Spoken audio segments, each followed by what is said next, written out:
Eins, zwei, drei. Greetings and salutations, everybody. Hope you're all having a wonderful day. You are watching Raven Review. I am your host, Raven, and today we are going to be covering part 2 of Dragon Ball Super's Universal Survival Arc, or Tournament of Power arc. I'm going to cover basically the highlights of the actual arc. So things that I felt really were significant in the arc, that I thought were really important. And then Miko is going to put what her thoughts are of what she thought was important, and then we'll just kind of wrap it up. I'm not going to do a play-by-play like part 1 where I cover like every freaking episode, because then this video would be like an hour long. So, basically the tournament starts off with the Grand Priest wanting some of the gods to try out the actual arena where everyone's battling.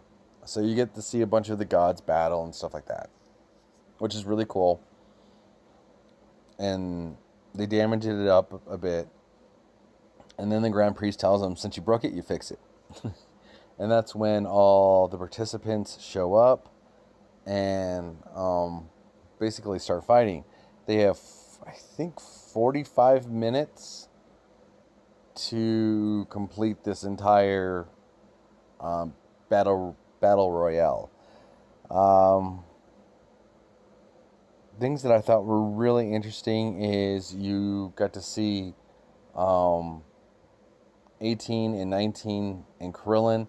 They actually start to like really connect as a family. That was really, really cool. Also, you see how Vegeta develops his relationship a little bit better as a teacher or a sensei to Kaba. That is very cool.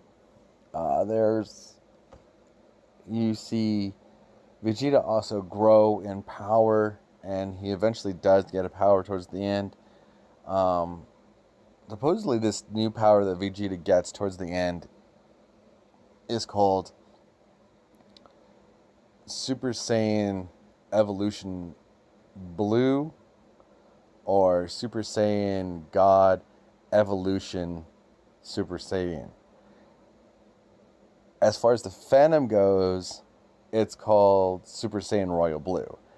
And I like that a lot better, because Vegeta being the prince of all Saiyans, that just sounds better. And his hair does turn like a brighter blue. It's very cool. I like it.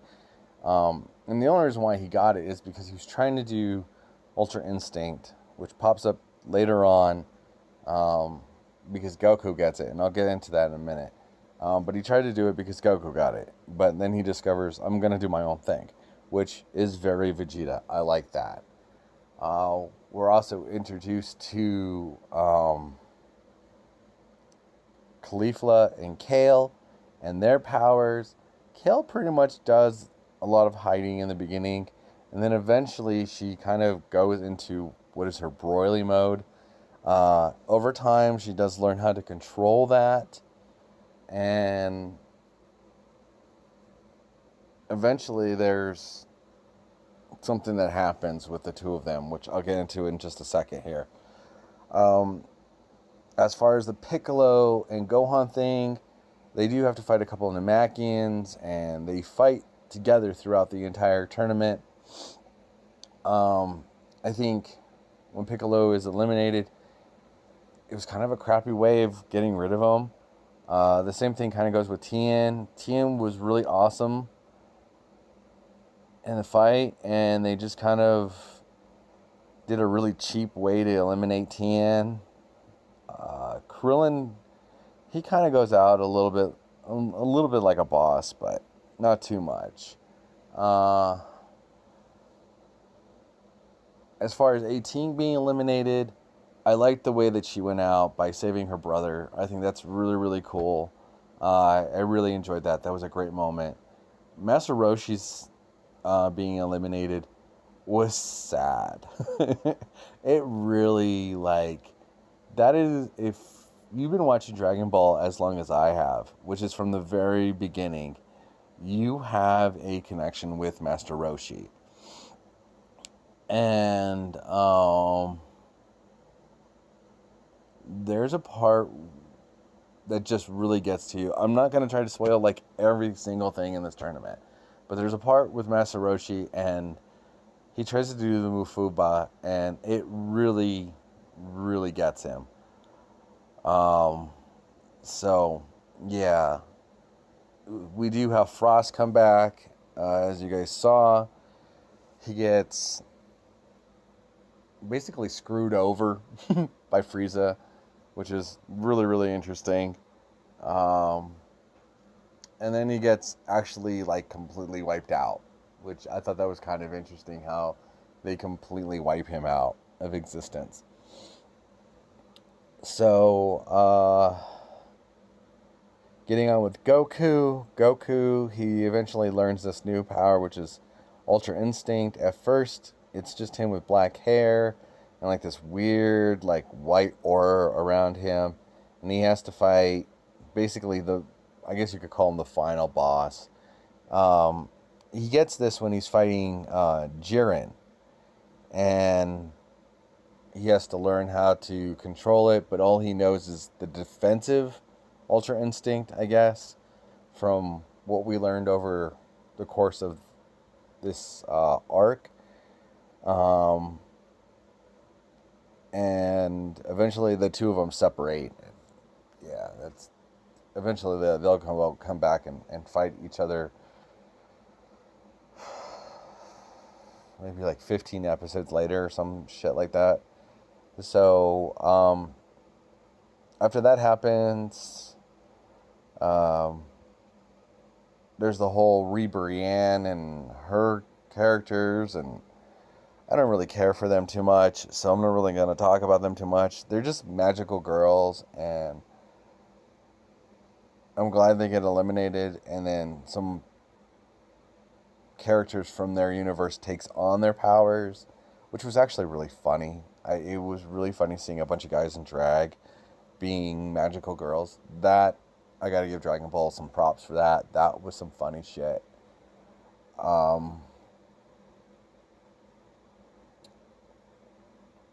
Kale and Caulifla, I'm gonna save that for Miko. Yeah, I'll let Miko do that. So, but Goku does definitely have to fight them. He gets Ultra Instinct again, and yeah, and eventually they as the time clicks on and stuff like that, there's an event that happens with 17 fighting Topo and Jiren, because it comes down to just those two, and the last 4 on the universe is Topo and Jiren on one side, and then on 7 we've got Vegeta, Goku, Frieza, and 17. So eventually a lot of them get all eliminated, and Goku eventually does learn how to master Ultra Instinct, but he overpowers his body and he completely just goes to hell, which was a trip. Vegeta's ending was kind of a trip. I wasn't expecting that for him to be eliminated that way, but he did. And Topo goes out before Jiren, and then Jiren fights Goku. So does Frieza. They do a team up,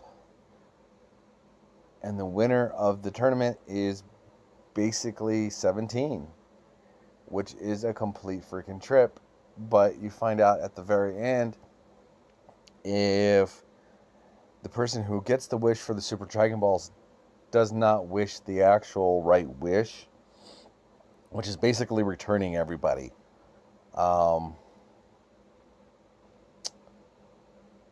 Zeno, or the Zeno Kings, were going to wipe out the entire universe.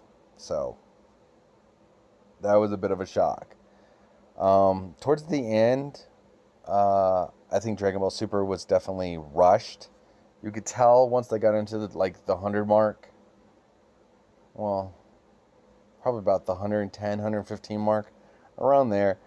The story started to fall apart, and you could tell that they were starting to rush things to basically wrap up Dragon Ball Super. I liked seeing the things that Frieza did. It's pretty awesome.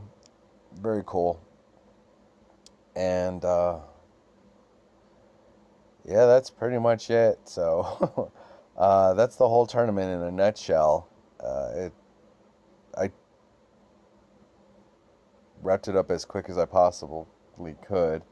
There's a lot of other stuff that happens in it, and I definitely recommend you guys watch the entire tournament in its entirety. It's very cool. It's well over 50 some episodes or something like that. So, but supposedly this is the end of Dragon Ball Super for now, and eventually we'll probably be getting another Super. But first, we're gonna get a movie. So yeah, that's what's happening so far with Super. I'm gonna go to Miko now, and she's gonna tell you guys what some of her favorite parts are, and then we'll wrap up the video. So, Miko, go ahead and take over. Hellos to everyone out there in YouTube land. My favorite parts of the Universal Tournament arc is seeing Kale and Caulifla fight. I really enjoyed watching Kale learn how to control her powers, and I like watching Caulifla become a Super Saiyan too. Some people may think it's bullshit, but I don't care. I really enjoyed it a lot. Eventually the two girls become Kefla, and I really enjoyed that fight with Goku, but he has to go Ultra Instinct to beat her. Also, I like the part where at the end of the arc we get to see Vegeta without a shirt on. I think he is very sexy. Bulma is a very lucky woman. Anyways, normally it's Goku that does that, but I'm a very big Vegeta fan, so it was really nice seeing something different. I also like the fact that Vegeta fights for his family and his race now, because he used to just fight for himself. Gives Vegeta a lot of character development, and I like that a lot. As for the ending of Dragon Ball Super, I didn't really like it a lot. I felt it was very rushed, and the last 2 to 3 episodes should have been flushed out a little bit better. The story just seemed like a giant clusterfuck to me. Also, my other complaint about the arc is the only focused on Universe 7 and all their fights. I would have liked to seen the other universes fight each other. So that's about what all I think of the last arc for Dragon Ball Super. Back to you, Raven. Thanks, Miko, for your thoughts on what you thought of Dragon Ball Super's last arc. So, I have to agree with some of that. I like I said before, I think it was rushed also. I would have also liked how Miko said that seeing the other players of the anime, I would have liked to seen them actually fight each other, where you just did an arc where, you had 8 and 2 or something like that fighting one another or something like that. That would have been actually really neat, but we didn't get that, so oh well. Overall, I would definitely recommend this arc. I think you guys definitely need to check it out. It's definitely well worth it. It's very entertaining. Yes, it does got its problems, but most of Dragon Ball does have its problems, and you all have to admit that. If it's not funky animation, it's something. It's plot. It's something. Hopefully, when they come back, they'll be a little bit more structured, and the stories will flow a little bit better. I don't know when they're going to come back, but when they do come back, I will cover that arc also with Miko, and we'll definitely have a conversation about it. So, thank you for lasting this long and listening to what our thoughts are on the Dragon Ball Super survival arc or Universal Tournament. Again, whatever you want to call it. We really do appreciate you guys listening for such a long time. And please don't forget to push the like button, subscribe button, that notification bell. That way you guys get updates of when I post new videos. And like always, give somebody a hug. It may change their day, and it may even change their life.